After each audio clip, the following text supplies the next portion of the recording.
pujikan betapa baiknya Engkau Tuhan.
Tuhan saya dan Tuhan saudara dahsyat luar biasa hebat.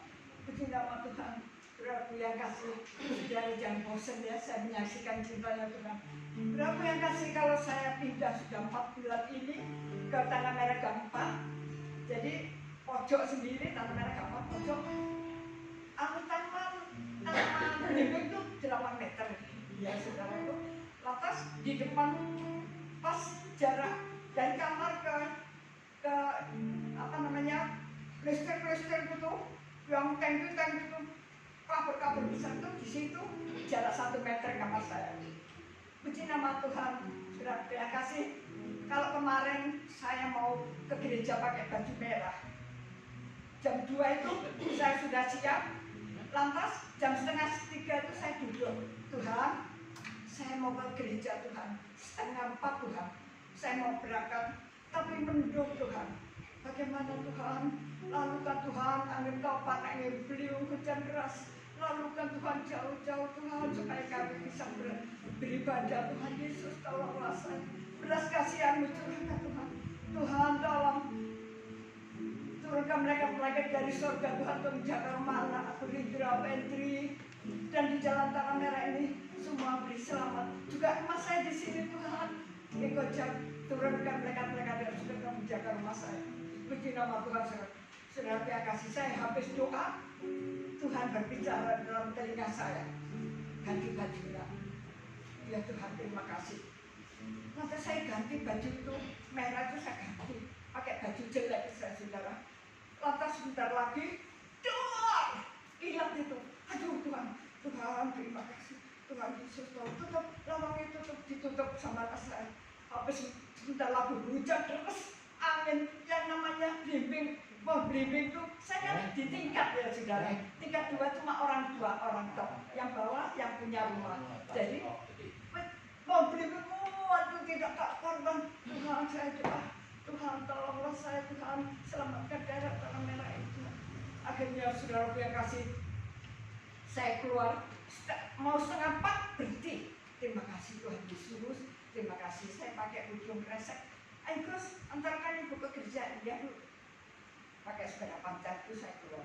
Loh, nggak taunya di depan saya keluar sebelah barat itu menghadap ke barat. Yang namanya orang mau punya hajat itu saudara. Itu digulung serabunnya sama angin itu. Itu dimasukkan di sungai.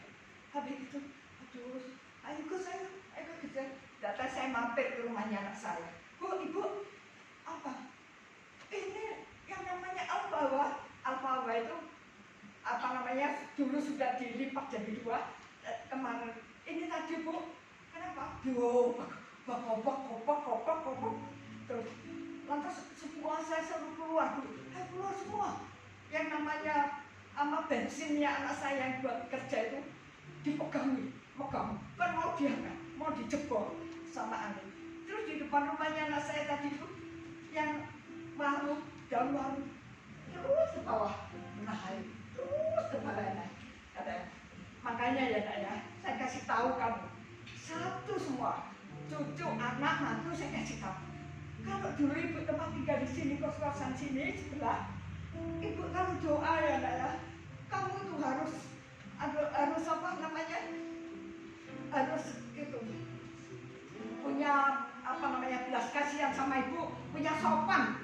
Jadi jangan terus kalau ibu doa sampai basah lidah. Tuhan tolong, ya kan saya pakai ujung apa namanya handuk basah semua, tapi matu saya rung katanya. Aduh Tuhan Yesus tolong. Habis itu kapan lagi hujan deras, saya tetap duduk di situ. Saya doa sama Tuhan. 10 menit berhenti hujan deras. Tapi anak saya nyeret itu apa meja kerak. Tuhan Yesus tolong. Tapi kemarin tuh hati saya agak makel ya saudara. Agak makel hati saya. Tuhan ampuni saya yang makel ini. Terima kasih Tuhan kalau Kau sudah selamatkan. Kalau daerah tempat saya sebelah gang 4 itu sudah ada ke sana. Itu yang namanya roboh dimasukkan 5 dimasukkan ke sungai. Tempat sampah dimasukkan sungai sama air. Tapi saya bersyukur sama Tuhan.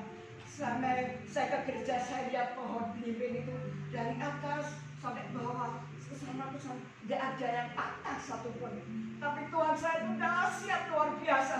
Kalau saya dan saudara menjerit sama Tuhan, Tuhan memberi suatu pertolongan yang luar biasa. Anak cucu menantu semua diselamatkan, rumah selamatkan.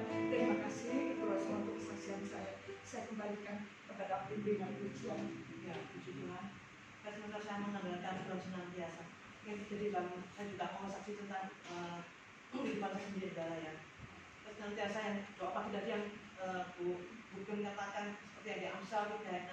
Akulah dia dalam segala hal, dalam segala hal menumpahkan dan akan meluruskan jalan. Benar saudara ya. Apa yang saya kerjakan setiap hari selalu senantiasa Tuhan senantiasa saya panggil terus senantiasa sehingga apa yang saya doakan itu sebelum saya bekerja itu saya selalu berasa berdoa.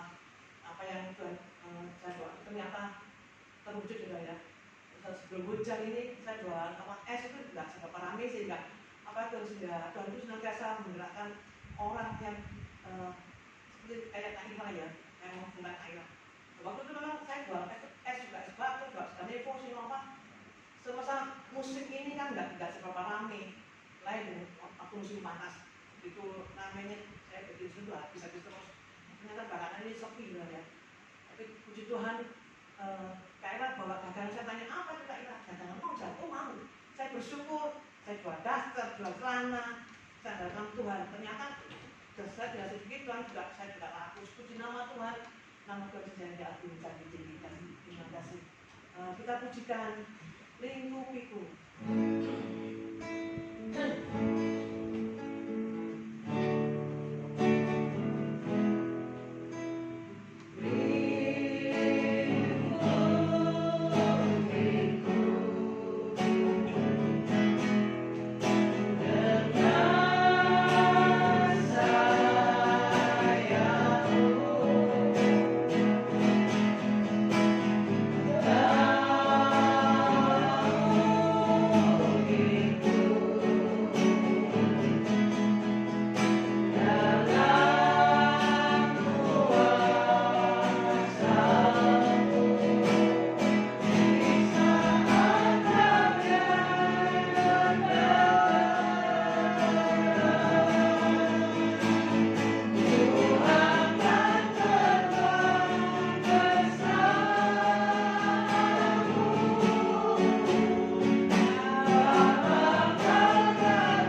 senantiasa menyertai di dalam kehidupan kami. Bahkan Engkau Tuhan yang menuntun di dalam setiap langkah kehidupan kami, sehingga apapun yang terjadi di dalam setiap kehidupan kami tetap akan merasakan ada satu perlindungan, sehingga di dalam kehidupan kami boleh merasakan satu ketenangan, kami boleh merasakan satu kedamaian Tuhan, karena kami percaya Engkaulah Tuhan Juru Selamat di dalam setiap kehidupan kami. Terima kasih Bapa. Tuhan, di mana kami telah banyak memuji Engkau, kami telah banyak menyembah Engkau, dan kini saatnya kiranya Tuhan Engkau menyampaikan akan kebenaran firman-Mu Tuhan. Biarlah firman-Mu ini boleh tertanam di dalam lubuk hati kami, dan firman-Mu ini Tuhan yang boleh membangkitkan iman kami Tuhan, sehingga kami tidak akan khawatir untuk menghadapi dunia yang penuh dengan masalah ini. Terima kasih Bapa, berfirmanlah dan kami siap akan mendengarkannya. Haleluya, amin. Shalom Bapak Ibu yang dikasihi Tuhan. Shalom. Kita percaya kalau Tuhan yang selalu beserta di dalam kehidupan kami, Tuhan yang senantiasa menyertai, Tuhan yang menuntun, Tuhan yang memegang tangan kanan kami, sehingga kami tidak akan terjebak di dalam segala masalah persoalan dunia ini. Bapak Ibu yang dikasihi Tuhan, mari malam hari ini kita akan belajar firman bersama-sama. Saya akan ambil di dalam Mazmur 32 ayat yang ke-8. Mazmur 32 ayat yang ke-8. Ya, mungkin bisa dibaca Ibu-ibu. Mazmur 32 ayat yang ke-8. Ya, mungkin Ibu-ibu bisa membacanya, mungkin Pak Tommy bisa juga membacanya, Pak Freddy juga bisa membacanya. Dikatakan, Aku hendak mengajar dan menunjukkan kepadamu jalan yang harus kau tempuh. Aku hendak memberi nasihat, mataku tertuju kepadamu. amin. Nah, di sini Mazmur Daud mengatakan dengan jelas apa yang dikatakan. Yang dikatakan, aku hendak mengajar. Aku hendak mengajar. Jadi di sini Mazmur Daud dia itu apa? Ingin mengajar. Ingin mengajar itu maksudnya apa? Ingin memberitahukan jalan di dalam kehidupan bersama Tuhan. Ya, dari sini aku tuh Mazmur Daud hendak mengajar. Dan apa? Menunjukkan kepadamu jalan yang harus kau tempuh. Nah, menunjukkan jalan yang harus kau tempuh. Nah, ini akan diberitahukan kepada kita sebagai anak-anak Tuhan, sebagai orang yang percaya kepada Tuhan. Di situ hendak mengajar dan menunjukkan kepadamu jalan yang harus kau tempuh, supaya jalan kita ini terjebak. Jangan sampai jalan kita ini masuk di dalam jalan yang sesat. Ya, jangan sampai jalan kita ini masuk ke dalam hal-hal mengenai keduniawian. Ya, jadi ini sungguh luar biasa. Pemazmur Daud yang mengatakan, aku hendak mengajar dan menunjukkan kepadamu jalan yang harus kau tempuh. Mau kita ditunjukkan jalan yang harus kita tempuh? Nah, terus yang lanjut, aku hendak memberi nasihat. Nah, memberi nasihat. Apakah kita mau menerima nasihat yang datangnya dari kebenaran firman Tuhan? Ya, firman Tuhan yang nasihati, bukan saya. Kalau saya yang nasihati mungkin kadang-kadang juga bisa salah, karena manusia itu juga tidak benar. Ya, jadi yang benar itu adalah firman Tuhan. Jadi memberi nasihat, mataku tertuju kepadamu. Jadi mata Tuhan itu selalu tertuju kepada siapa? Hati-hati. Percaya enggak? Mata Tuhan sedang menjelajah Di mana? Di seluruh dunia. Sampai saat ini saat sekarang ini, mata Tuhan juga tertuju kepada siapa? Kita semua. Makanya kita harus mau tetap patuh menurut apa yang dikatakan kebenaran firman Tuhan. Karena banyak, dunia ini sekarang banyak mereka masih menuruti jalan karepe dewi. Karepe dewi itu masih menganggap dirinya bijak, ya, yang menganggap aku ini jalanku benar kok, tidak salah kok. Nah, itu di pandangan dia sendiri. Tapi Tuhan katanya lain. Tuhan berpendapat lain. Kalau kita menurut jalan akan kebenaran firman Tuhan, maka itulah yang dibenarkan oleh Tuhan. Ya, saya ulangi lagi. Aku hendak mengajar dan menunjukkan kepadamu jalan yang harus kau tempuh. Yang kau tempuh apa sekarang ini? Yaitu Tuhan yang akan menunjukkan. Aku hendak memberi nasihat. Nah, tugas Tuhan itu apa? Tugas kita sebagai anak-anak Tuhan ini yaitu menasehati. Amin. Apakah kita mau menasehati? Nah, tugas kita ini sekarang menasehati. Tugas kita bukan memusuhinya, tapi selalu menasehati, selalu mengingatkan supaya kita semua ini bisa dalam keadaan rukun, baik dan tentram. Ya, terus dikatakan apa? Mataku tertuju kepadamu. Mata Tuhan tertuju kepada. Nah, di sini kenapa Pemasmur Daud yang mengatakan ini? Nah, sekarang kita akan belajar di dalam 2 Korintus pasal 10 ayat yang ketiga. 2 Korintus pasal 10 ayat yang ketiga. Apa yang dikatakan? Ini semua lengkap ya di dalam firman Tuhan ini.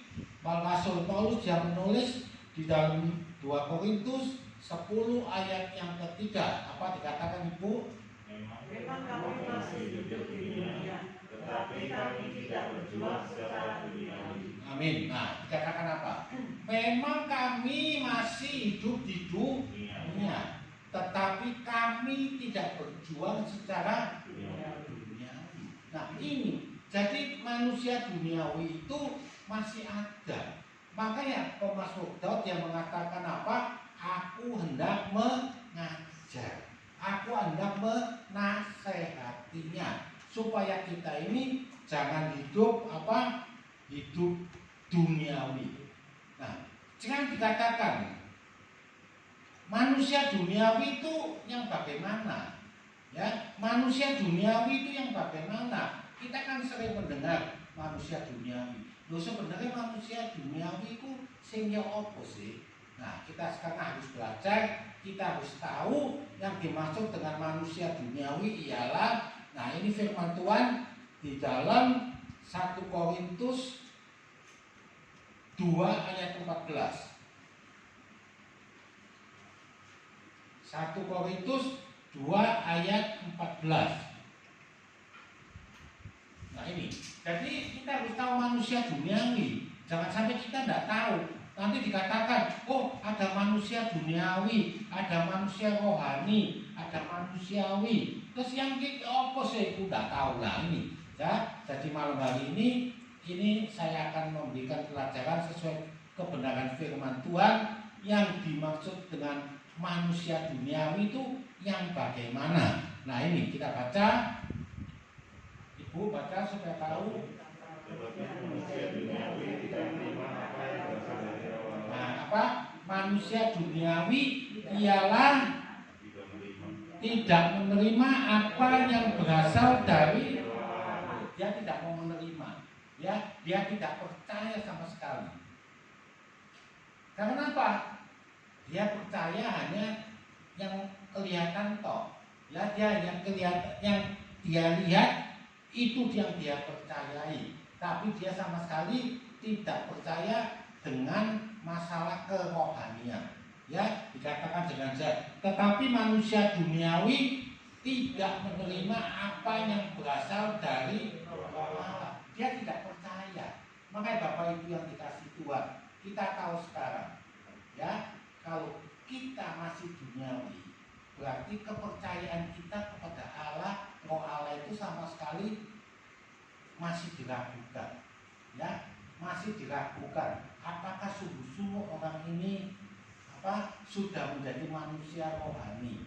Apakah orang ini masih tetap menjadi manusia duniawi? Nah ini, jadi kita tahu sekarang, makanya Pemazmur Daud selalu mengingatkan kepada kita supaya kita jangan sampai menjadi manusia duniawi, tapi hendaklah kita menjadi manusia rohani. Nah, kalau kita baca lagi di dalam 1 Korintus pasal 3 ayat yang ke-19 itu dikatakan lagi, ya. 1 Korintus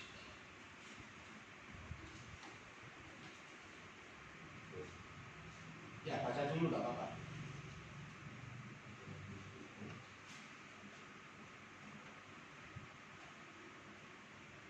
1 Korintus tadi saya bilang berapa? Baca gak apa-apa itu dulu, nanti saya lanjutkan. 1 Korintus 3 ayat 19 dikatakan, nah ini apa dikatakan? Dunia. Jadi ada hikmat dunia, ada manusiawi, ya. Nah, bisa dikatakan karena hikmat dunia ini adalah kebodohan bagi Allah. Jadi kita ini ada hikmat yang datangnya dari Tuhan, hikmat yang datangnya dari dunia, hikmat yang datang dari manusia. Nah, ini kita harus mewaspadai. Tapi kita sebagai orang rohani, kita mendapatkan hikmat yang datangnya dari Tuhan.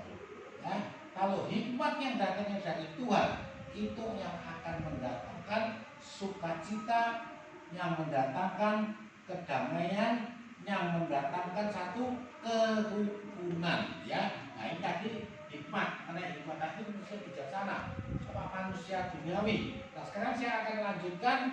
Saya akan ambil di 1 Korintus pasal 3 ayat yang kedua, kita mulai.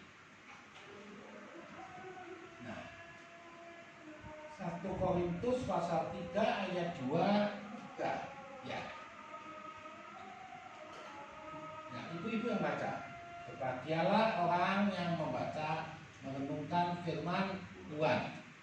Tuhan yang berikan kepadamu bukanlah makanan keras, sebab kamu belum dapat menerimanya, dan sekarang pun kamu belum dapat menerimanya. Amin. Nah ini satu nasihat, ya, satu yang mengingatkan kepada setiap anak-anak Tuhan. Diingatkan apa? Dikatakan susulah yang kuberikan kepadamu. Susu. Jadi susu itu makanan untuk bayi.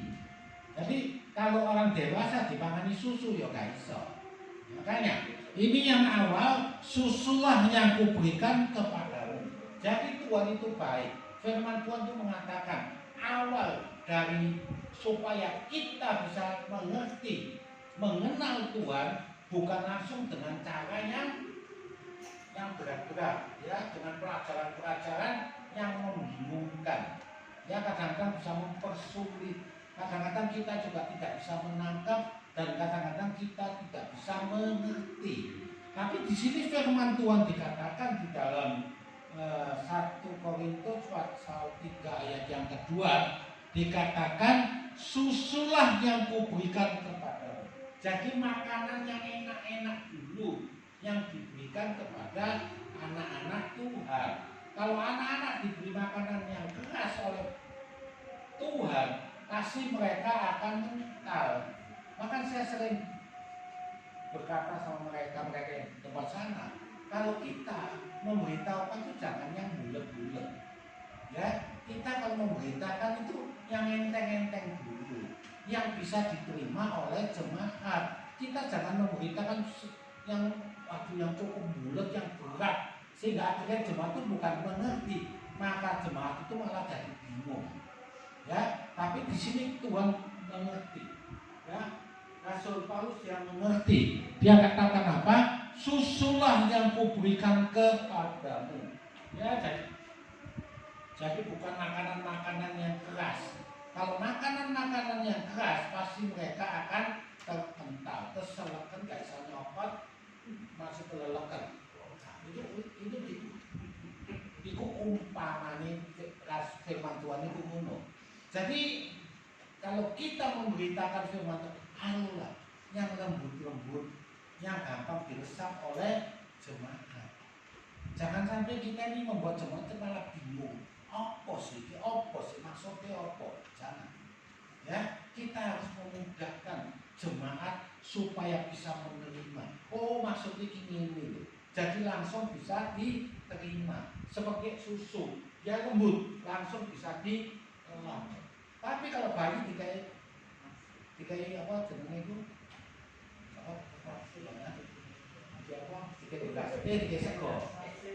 Dikai sego kelelekan. Bukan, ya. Nah ini Rasul Paulus, dia dengan hebat mengatakan, susulah yang kuberikan kepadamu, bukanlah makanan.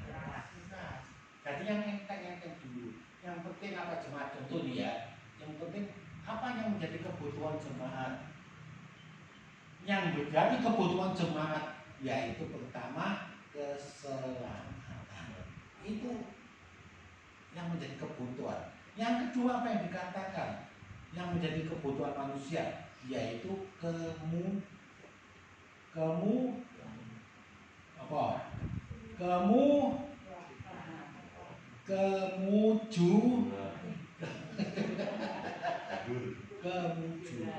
Ya, itu yang dibutuhkan. Terus bagaimana caranya kita bisa memperoleh keselamatan? Tuhan katakan, terima Yesus dan percaya kalau Yesus itu telah mati dan percaya kalau Tuhan Yesus itu telah bangkit, maka engkau akan selamat. Nah, itu yang dibutuhkan oleh jemaat. Jadi jemaat tidak membutuhkan yang bulat-bulat, yang membingungkan. Jemaat itu banyak membutuhkan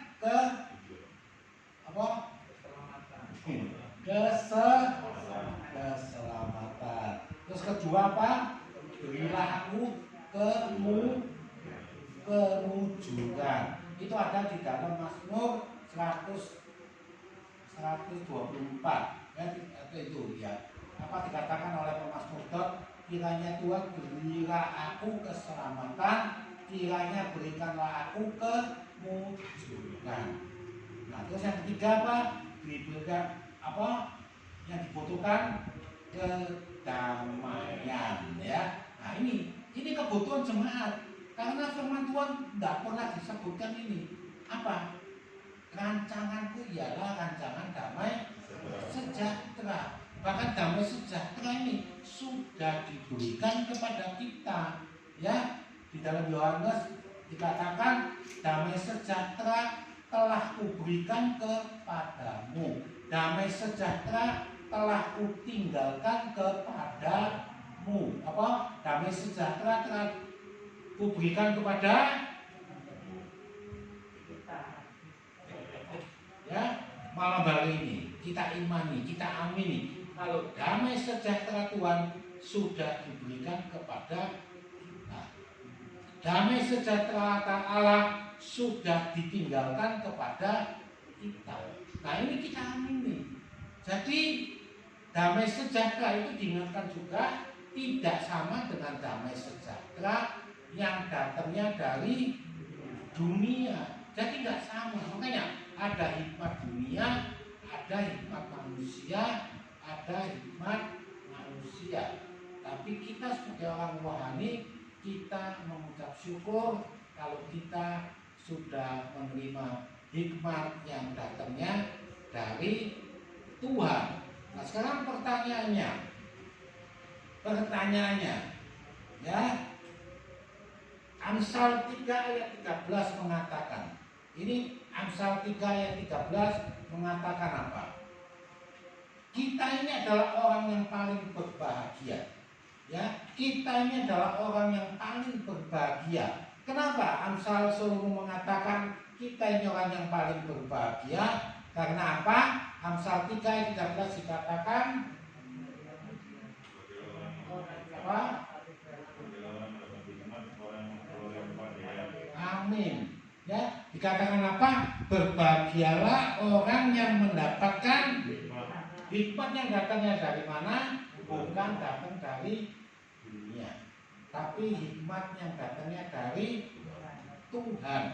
Ya, coba kita buktikan ya, hikmat yang datangnya dari dunia. Tadi sudah dikatakan kan 1 Korintus 3 ayat 18, 21, coba baca lagi coba. 1 Korintus pasal 3 ayat 18, 19, 21. Kita ulangi lagi nih. Kita kembali ke belakang lagi. Ya. Yang ini tadi dikatakan berbahagialah orang yang mendapatkan nikmat, orang yang memperah. Sekarang kita baca lagi di dalam 1 Korintus pasal 3 ayat yang ke-18. Janganlah ada orang yang menipu dirinya sendiri. Amin. Jika orang yang menyangka dirinya berhikmat seluruh dunia ini, dialah ia menjadi bodoh supaya ia berhikmat. Amin. Katakan apa? Karena hikmat dunia ini adalah Kebodohan bagi Allah. kebodohan bagi Allah. Allah. Jadi hikmat dunia itu dianggap bodoh oleh Allah. Tapi kita tidak hidup menurut hikmat yang datangnya dari dunia. Meskipun tadi dikatakan memang saat ini kita hidup di dalam dunia ini, tapi perjuangan kita bukan perjuangan urusan duniawi. Karena apa? Diingatkan, karena duniawi tidak mengenal, tidak percaya akan kuasa Allah, tidak percaya dengan roh Allah. Makanya dikatakan hikmat dunia adalah salah satu kebodohan bagi Allah. Tapi di sini firman Tuhan tadi mengatakan, Amsal 3 ayat 13 dikatakan berbahagialah orang yang mendapatkan apa? Berbahagialah orang yang mendapatkan hikmat dan apa? 1 Korintus Amsal 3 ayat 13 kembali lagi, berbahagialah orang yang mendapatkan hikmat dan yang mendapatkan kepandaian. Ya, itu hikmat yang datangnya dari Tuhan. Terus kita tanya, loh Pak, ya apa caranya Pak? Apa bener sih hikmat iso tekone teko Gusti Allah? Apa ya bener? Nah, sekarang kita buktikan. Ini firman Tuhan ya. Nah, kita akan lihat di dalam Amsal 2 ayat 6. Amsal 2 ayat 6 yang ditulis oleh Raja Salomo dikatakan setiap yang percaya pada Tuhan, yang menerima Yesus sebagai Tuhan dan Juru Selamat, maka ia akan menerima berkat yang datangnya dari Tuhan. Amsal 2 ayat yang ke-6 dikatakan apa?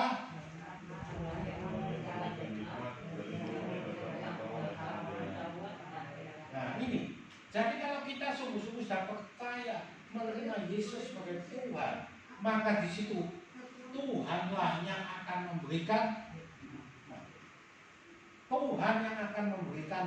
hikmat dan mulut dari mulutnya datang pengetahuan dan kepandaian. Nah, ini kalau kita sungguh-sungguh mau percaya kepada Tuhan, kita mau senantiasa setia taat menuruti jalan kebenaran firman Tuhan. Ya, jadi sudah ngerti ibu-ibu, ngerti sampai sini dulu ya. Jadi hikmat ada hikmat yang datangnya dunia, tapi hikmat yang datangnya dari Tuhan. Hikmat yang datangnya dari dunia itu adalah kebodohan bagi Tuhan. Maka kita jangan sampai salah menerima hikmat yang datangnya dari dunia. Meskipun saat ini kita tinggal di dalam dunia ini, tapi kita orang rohani. Kita harus mau supaya hikmat surgawi itu datang menghidupi di dalam kehidupan kita. Sehingga apa yang keluar dari mulut kita ini adalah hikmat yang datangnya dari Tuhan, bukan dari hati manusia. Ya, nah terus kita lanjut. Terus gimana caranya Tuhan? Caranya itu apa sih? Cara aku ki iso nrimo hikmat ki apa? Nah, di sini firman Tuhan jelas mengatakan, ya, setiap manusia itu membutuhkan hikmat, tapi kadang-kadang itu tidak tahu awalnya, ya. Awalnya itu tidak tahu. Awalnya hikmat itu datang dari mana? Itu kadang-kadang kita tidak tahu. Nah, sekarang kita akan tahu awal dari hikmat Tuhan itu dari mana. Nah, kita buktikan di dalam Mazmur 111 ayat yang ke-10. Mazmur 111 ayat yang ke-10. Nah, ini pelajaran maksudnya ya. Pelajaran hikmat supaya kita tahu hikmat surgawi, hikmat yang datangnya dari Tuhan, itulah yang sangat penting di dalam kehidupan kita. Tadi kita sudah belajar. Nah, sekarang kita akan mengetahui awalnya kita bisa menerima hikmat dari Tuhan itu ya apa caranya. Nah, ini kita baca di dalam Mazmur 111 ayat yang 10. Apa? Coba ibu bisa baca. Semua orang melakukannya bakal budi yang baik, pujian-pujian padanya tetap untuk selamanya. Amin. Apa sekali lagi coba. Ya, ini disimpan dalam hati pikiran kita supaya kita tahu awal dari hikmat itu ya ini apa? Hikmat adalah Takut akan Tuhan. Takut akan Tuhan. Selama kita masih tidak takut sama Tuhan, kita masih melawan, kita masih menentang, kita masih memberontak, maka hikmat itu tidak akan turun di dalam kehidupan orang tersebut. Yang ada apa? Kalau orang yang masih melawan, menentang, memberontak, yaitu manusia yang masih manusia duniawi, ya, manusia duniawi. Tadi sudah baca ya, manusia duniawi. Coba kita ulang lagi. 1 Korintus pasal yang ketiga, ayat yang ketiga kita baca mulai. Coba sudah baca. Sudah. Manusia duniawi itu sudah mereka ulang.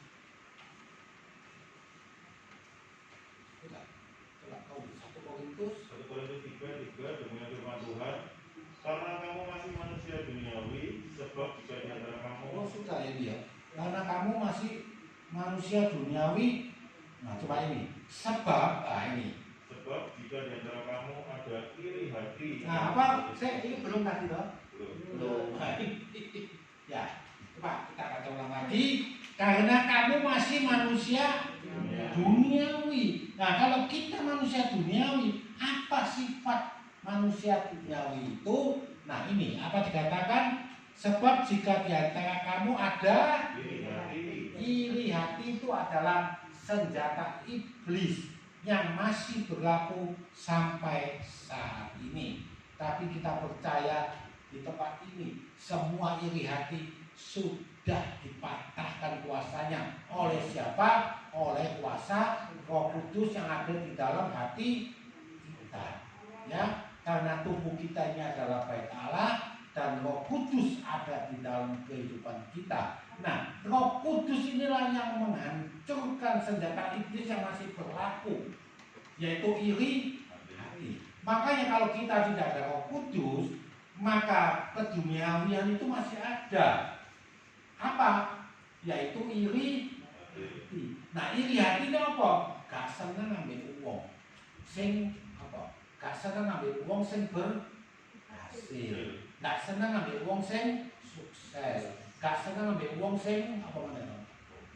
Apa? Ya, apa mana? Ya, pokoknya iri hati itu tidak boleh. Itu harus dibuang. Itu adalah sampah di dalam hati pikiran anak-anak Tuhan. Kalau kita sampai iri hati, pasti di dalam kehidupannya itu tidak enak, ya, tidak enak, selalu mantel, ya, selalu benci, selalu ingin melakukan yang bagaimana? Yang jelek. Ya tapi tidak ada di sini. Itu saya ceritain di tempat itu. Pakai wong sini lihat ibu. Soalnya apa? Karena dia masih hidupnya secara duniawi. Tapi kita kan hidupnya rohani. Karena apa? Kita sudah diberi Tuhan, yaitu hikmat yang datangnya dari Tuhan. Makanya kita ini orang yang paling berbahagia. Dikatakan apa? Berbahagialah orang yang telah mendapatkan hikmat. Sudah baca tadi ya? Jadi dibalik mana itu Amsal 3 ayat 13. Nah ini kita baca ulang-ulang supaya kita ingat. Kalau kita ini orang yang berbahagia, yang sudah menerima hikmat yang datangnya dari Tuhan. Coba kita baca lagi. Berbahagialah orang yang mendapat hikmat, orang yang memperoleh kepandaian. Nah ini kita sudah menerima. Amin. Amin. Nah kita kalau sudah menerima, berbahagialah orang yang mendapat hikmat, orang yang memperoleh kepandaian. Jadi kalau kita sudah mendapatkan kepandaian yang datangnya dari Tuhan, kita jangan mau dipengaruhi oleh kuasa-kuasa dunia, yaitu duniawi. Misalnya iri hati. Lanjut aja baca tadi apa itu? Apa tadi? 1 Korintus pasal 3. Karena kamu masih manusia duniawi, sebab jika di antara kamu ada, ya coba Amsal 1 Korintus pasal 3 ayat yang ketiga. Ini manusia duniawi. Apa Tom? Coba ibu-ibu tolong membacanya. Karena kamu masih manusia duniawi, sebab pada antara kamu ada iri hati dan perselisihan. Perselisihan. Apa tadi yang pertama? Iri hati. Ya malam Bali di tempat tidak ada yang iri hati. Karena kita sudah diberi hikmat Tuhan. Karena kita sudah diberi kepandaian. Wajah dengan iri hati. Itu adalah tipu. Apa? Tipunya iblis. Supaya di dalam kita tidak ada kerukunan. Supaya di dalam kita tidak ada kedamaian. Saya ngomong perang dunia kedua ya, gegeran kalau boleh masalah kok ya, persoalan selalu boleh, tapi tidak ada di rumah selalu pakai untuk masalah pelayanan gitu. Iri hati si ono sing jenenge ambatuan yo iri-irian lho kok iso? Iya kok sing sitok ono pelayanan, sing sitok gak ono pelayanan, terus mulai iri ya. Oleh pelayanan terus, terus iki aku kok gak oleh pelayanan terus. Nah itu dia mulai timbul iri di dalam hati pikirannya. Nah itu karena apa? Karena masih dikuasai oleh kuasa duniawi. Ya tapi sini nggak ada ya, saya bilang nggak ada ya. Sini semuanya adalah orang-orang yang telah menerima hikmat yang datangnya dari Tuhan. Ya, jadi rasa iri hati tidak ada, terus perselisihan pendapat tidak ada juga. Terus dikatakan apa Tom?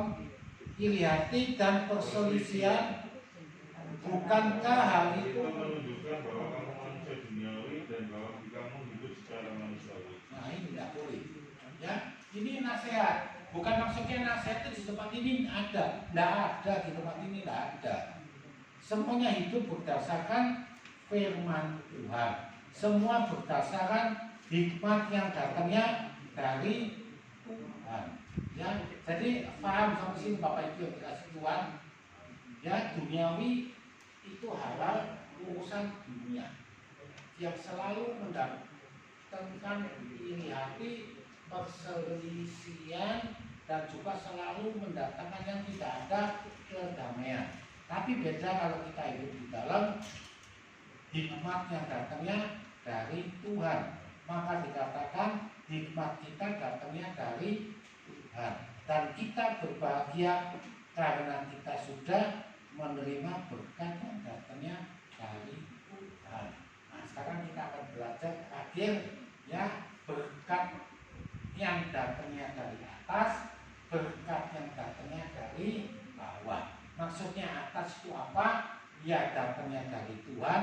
Kalau bawah ini yang datangnya dari dunia. Nah, kita akan akhiri, kita baca di dalam Yakobus pasal 3 ayat 13 sampai 17. Yakobus pasal 3 ayat 13 sampai 17.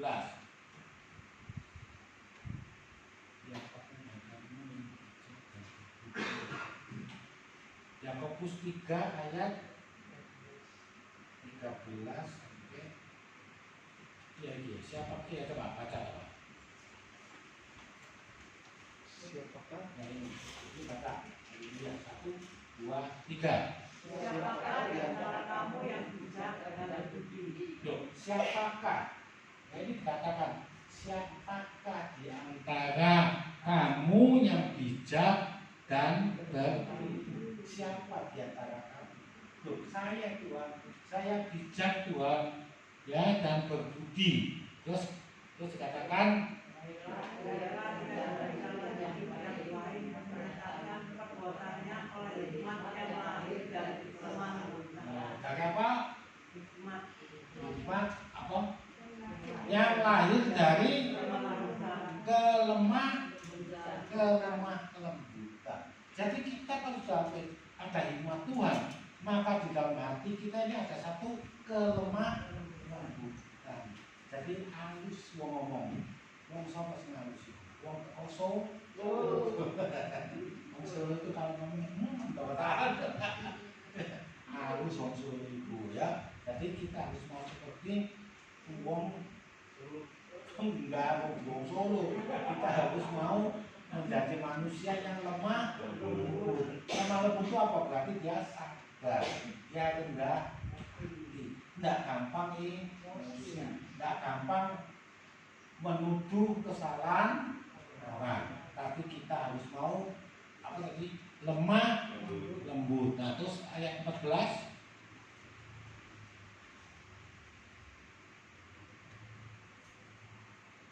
Yakobus 3 ayat itu mana? Saya coba diulang lagi. Jika kamu melakukan diri dan kamu mementingkan diri sendiri, janganlah kamu membuka diri dan jangan berdusta melawan kebenaran. Nah, ini diulang lagi.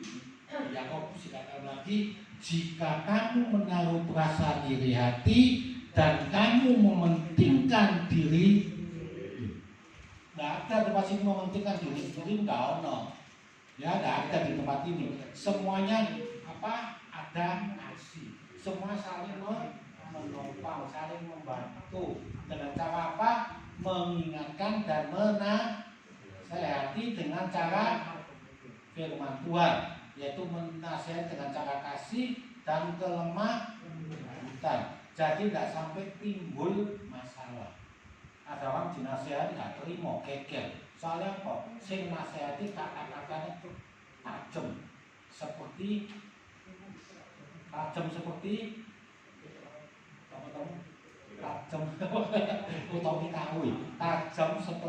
silet ya. Jadi tajam itu sama kok. Tapi kalau kita nasehati dengan kasih, dengan kelemah lembutan, dengan enak, pasti akan bisa diterima. Tidak sampai silet itu tajam, silet itu akan menjadi tumpul. Haleluya. Nah, terus lanjut. Ibu tolong baca. Itu bukanlah hikmat yang berasal dari atas, tetapi dari dunia, dari nafsu manusia, dari setan. Ini jelas. Apa Bu? Ulang lagi Bu. Itu bukanlah hikmat yang datang dari atas. Itu semua apa tadi? Apa hikmat yang di atasnya tadi? Apa tadi yang di atasnya? Itu bukan hikmat yang datang dari atas. Kalau kita dengan kasar ya, itu bukan dari atas. Tapi kalau kita dengan lemah lembut, maka itu datangnya dari atas. Nah, terus lanjut. Apa? Itu bukanlah hikmat yang datangnya dari atas, tetapi dari dunia. Bahaya. Ya, hikmat yang datang dari dunia itu amat sangat bahaya. Terus apa? Dari nafsu manusia, dari setan. Makanya itu aja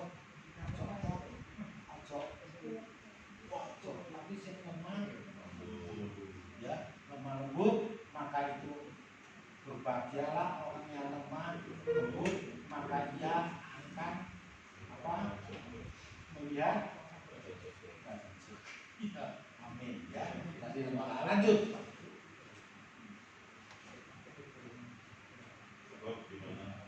Gimana mana ini? Ini buana ya. Aku katakan sebab yang menandai hati dan menutup sendiri, di situ ada kekacauan dan segala macam perbuatan jahat. Aku katakan baik, diulang terus ini. Jadi bukan saya tok yang ngomongnya di bolang balik itu. Firman Tuhan ya di bolang balik itu terus. Maksudnya apa? Supaya kita ini jangan sampai melakukan hal-hal yang menjadi senjata iblis. Dikatakan apa? Sebab di mana ada iri hati dan mementingkan diri sendiri, di situ ada kekacauan. Nah, kekacauan. Tapi di sini kan ada kekacauan. Di sini semuanya rukun tentang sukacita kan. Nah, berarti ada hikmat yang datangnya dari nah terus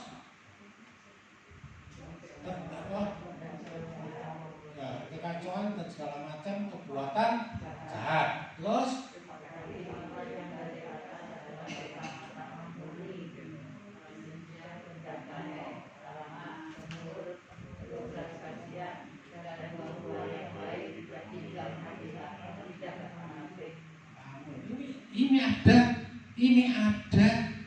ini ada di gereja Betani Agape. Ya, hikmat yang datang Tuhan itu ada di gereja Betani Agape. Sehingga di dalam gereja Betani Agape ini selalu ada kerukunan, selalu ada kedamaian. Ya, tidak ada masalah. Kalau ada salah ya dielingno, ling manusia piro apa lagunya loh, ling manusia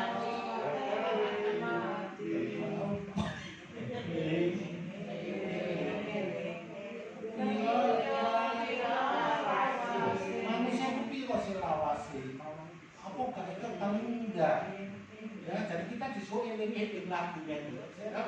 Belum lagu itu saya bisa ketawa. Jadi kalau kita mau melakukan perbuatan duniawi, manusiawi, kita diingatkan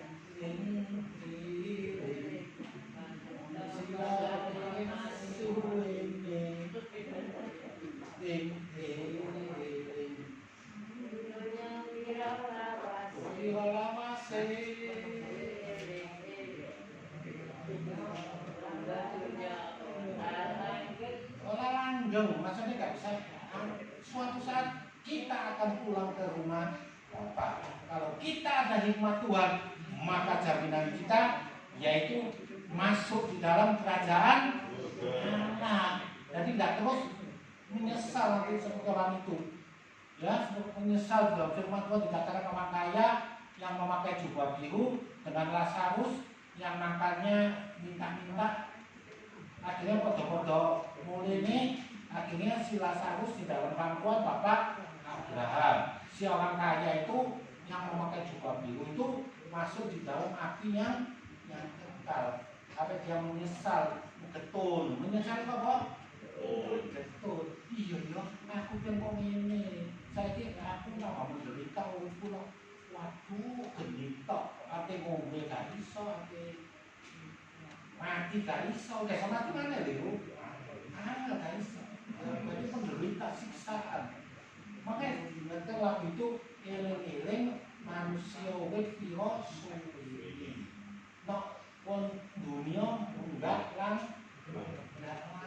Ayolah mulai saat ini kita mau melakukan akan kebenaran firman Tuhan.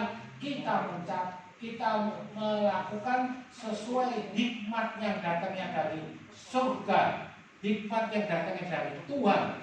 Maka di situ kelak kita akan masuk di dalam kerajaan Allah. Makanya tadi di dalam Mazmur 32 ayat 8, aku hendak mengajar, aku hendak mengingatkan, aku hendak menasehati supaya kita nanti semua setelah meninggalkan dunia ini kita bisa bertemu di rumah Bapa alias di surga. terus lanjut. Iki wis sing mana apa? Sing mana apa? Ya Yakobus pasal 3. Ya, kita lanjutkan lagi cinta ya.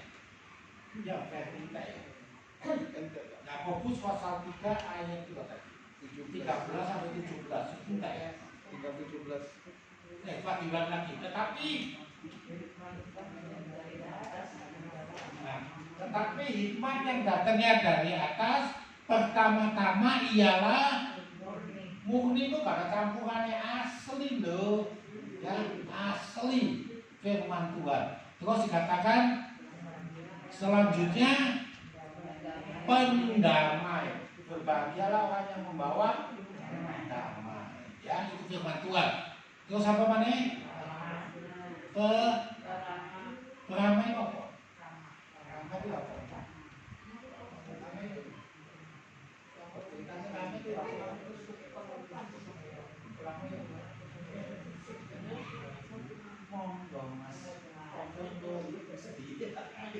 Ya, itu.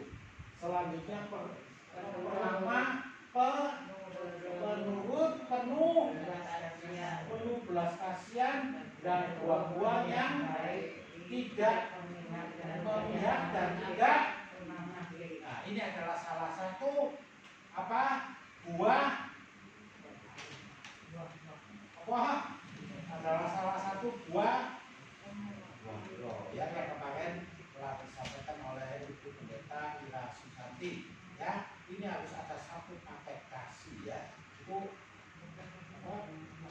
tapi hikmat yang datangnya dari atas dan buah yang terciri dari kebenaran ditakutkan dalam damai untuk mereka yang mengadakan. Amin. Itu yang dikasih Tuhan. Firman Tuhan apakah ibu bisa terima? Bisa nyantol? Bisa sampai terus begini. Ya, jadi kita harus mau menerima. Kita sudah menerima hikmat yang datangnya dari Tuhan, dan kita harus berbahagia karena kita sudah menerima hikmat yang datangnya dari Tuhan. Dan malam hari ini saya percaya sukacita surgawi selalu menyertai kita semua bila mana kita hidup sesuai dengan hikmat yang datangnya dari surga. Amin. Demikian firman Tuhan.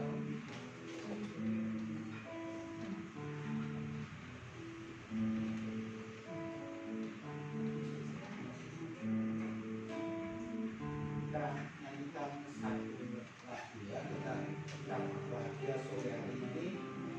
Kita sangat berbahagia karena kita sudah menerima hikmat yang datangnya dari kita. Kita harus suka kita. Ya, kita nyanyi ya. Mungkin saya bisa bantu.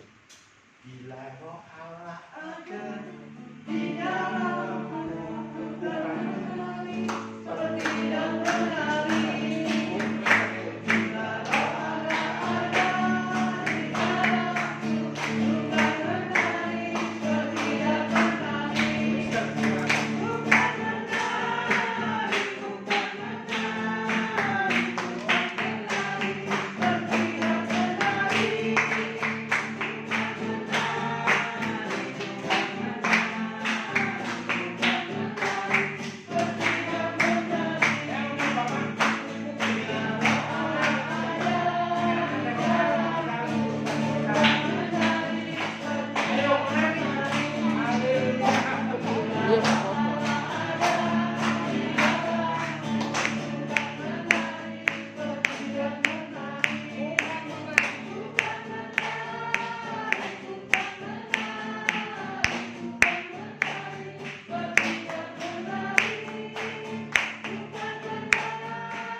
ada untuk doa untuk peneguhan firman dan doa persembahan. Terima kasih ya Bapak atas firman yang telah Kau sampaikan melalui hamba-Mu. Biarlah firman yang sudah Engkau taburkan Tuhan tidak lewat dengan begitu saja. Biarlah tertanam di hati kami yang datang masing-masing pada malam hari ini. Dan kami belajar untuk melakukan apa yang menjadi kehendak-Mu Bapa. Karena kami tahu Tuhan, firman yang dari Engkau adalah murni Tuhan untuk jalan kebenaran kami Tuhan. Terima kasih Bapak, Kau berkati hamba-Mu di dalam pelayanannya, di dalam rumah tangganya, anak cucu menantunya, Kau berkati Tuhan. Juga sebentar kami ingin mempersembahkan buat persembahan telah pekerjaan-Mu di tempat ini. Engkau berkati tangan-tangan yang memberi maupun memberi Tuhan. Kami percaya Engkau Allah yang kami sembah, Allah yang maha kuasa, Allah yang maha tahu. Terima kasih Bapa, terpujilah nama-Mu di dalam nama Tuhan Yesus. Haleluya. Amin. Baik, waktu sambil saya serahkan kepada Ibu Gembala, dipersilakan untuk doa berkat. Silakan sedang jalankan.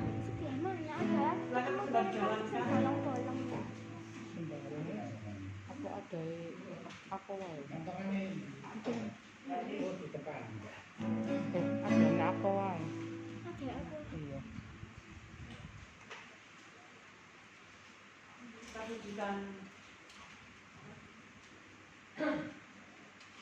Kita pujikan Siji Loro Telu. Siji Loro Telu.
Kiranya berkat dari Allah Bapa dengan anaknya yang tunggal Tuhan Yesus Kristus dan persekutuan yang manis dengan Roh Kudus melalui saat ini sampai Maranatha. Kami semua Tuhan anak-anak-Mu yang hadir pada sore hari ini ya Bapa, di dalam nama Yesus kami serahkan semuanya dalam tangan kuasa-Mu ya Tuhan. Dan kami percaya Bapa, di dalam nama Tuhan Yesus Engkau mencurahkan Tuhan berkat-berkat-Mu Bapa, berkat keselamatan, berkat kemujuran yang sudah Engkau janjikan dalam kehidupan kami ya Bapa. Di dalam nama Yesus kami yang percaya, beriman, sudah mendapatkan semuanya itu. Dalam nama Yesus katakan Amin. Tuhan memberkati.